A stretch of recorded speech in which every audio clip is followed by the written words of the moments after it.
Okay, let's go through some interesting headlines briefly, just to round off things, shall we say.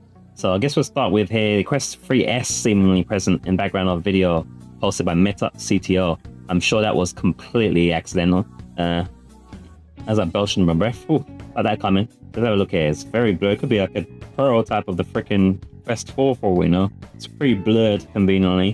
But there's been rumors about this for a while. It's going to be a Quest 3S, or a device that is a price between a Meta Quest 2 and a Meta Quest 3. But it will have, I think basically what they're removing is the, I'm going blank, what's the word? Mixed reality. Mixed reality is about to be removed from this version apparently. So it's interesting. It's yeah, who knows? It's very speculative looking at the visuals and that. Who knows if that is or not. It's clearly much thicker than the Quest 3, but less curved than Quest 2, with what looks like to be cameras on the side and front. Quest 2 only has cameras on the corners. So it's definitely a different model of some kind. But who knows? That's that story. Games. There's some games here. So Hitman 3 VR Reloaded will be coming on the Quest 3 this summer. So they're going to be XR Games, who made Zombieland Army VR. I don't know if those are good games in VR or not. Going to be working with IO Interactive, the creators, owners of Hitman 3, and it's going to introduce dual wielding for the first time in the series history. You know, you could never ever do dual wielding in a Hitman game until now. They're also promising a new art style. Reloaded also promises to have enhanced environmental interactivity, overhauled user interface, and improved movement options. Interesting. Now, they have a VR version already, by the way. It's also been a PlayStation VR exclusive at launch. I think it's something about PlayStation VR 1. I'm not sure if it's on PlayStation VR 2. But yeah, they're going to do it with a cel-shaded art style, as character modes and additional animations. It's going to be quite different. Not crazy about it turning into Borderlands, but, you know, some of the comments seem to be excited. Maybe this will be such a great addition to Quest Library and will fit like a glove on my Quest 3. And other person says looks awful. What do you guys think? You excited about that? Cell shading version there. Show a video of it. Let's see, guys. Got to turn it down as a catch my mic. This is not anything. It's just him standing there with a gun.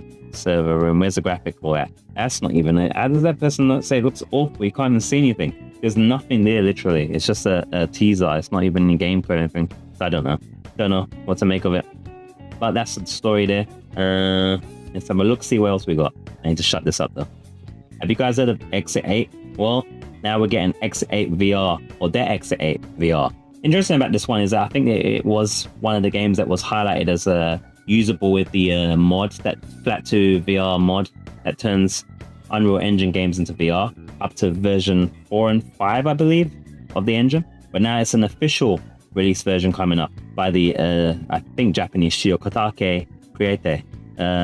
Underground passages, liminal spaces, and backrooms. You basically have to go through the game, and you walk through an underground underground station, and you have to spot differences. If you miss any differences, it resets back to the first, either the first floor or the highest floor, whichever one it was. I can't remember if it's the 8th floor or the first floor. I think you go from the first floor to the 8th floor, or the 8th exit, as it were. So if you just kind of spot the difference, but you move, basically. And there's some creepy stuff in there as well. It's kind of like light horror.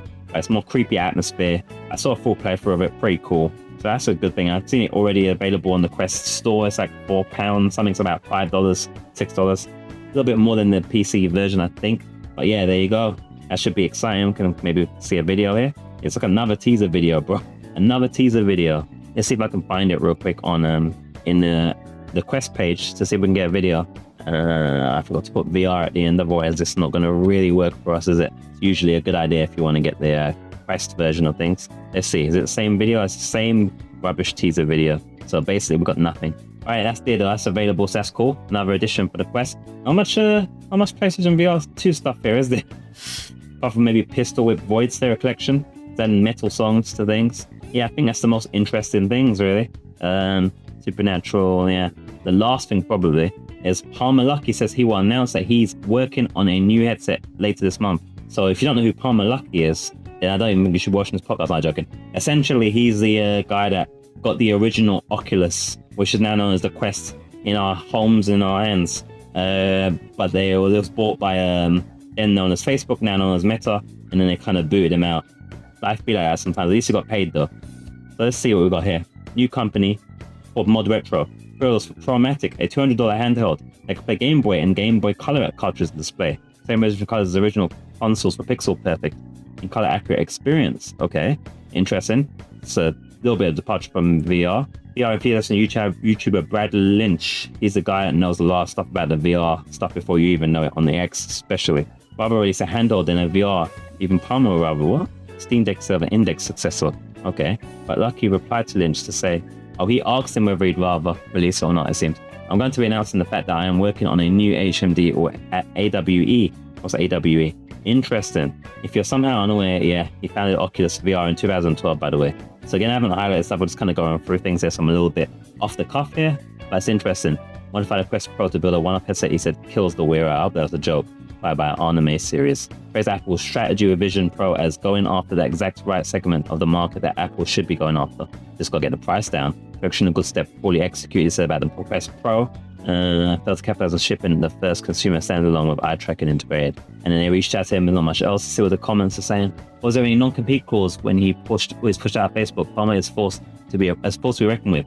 If he can partner with military contractors to develop weapon systems, it seems like he could find a partner to get a headset done. Certainly worth keeping an eye on, that's for sure. So if someone gets lasered by a headset, a VR headset, you know it's Palmer's fault. See if we've got any ones with like thumbs. Not much thumbs up and stuff. There's not very much comments. Anyway, my voice is getting dry, so that should be enough for this VR showcaseness of podcastness. Oof.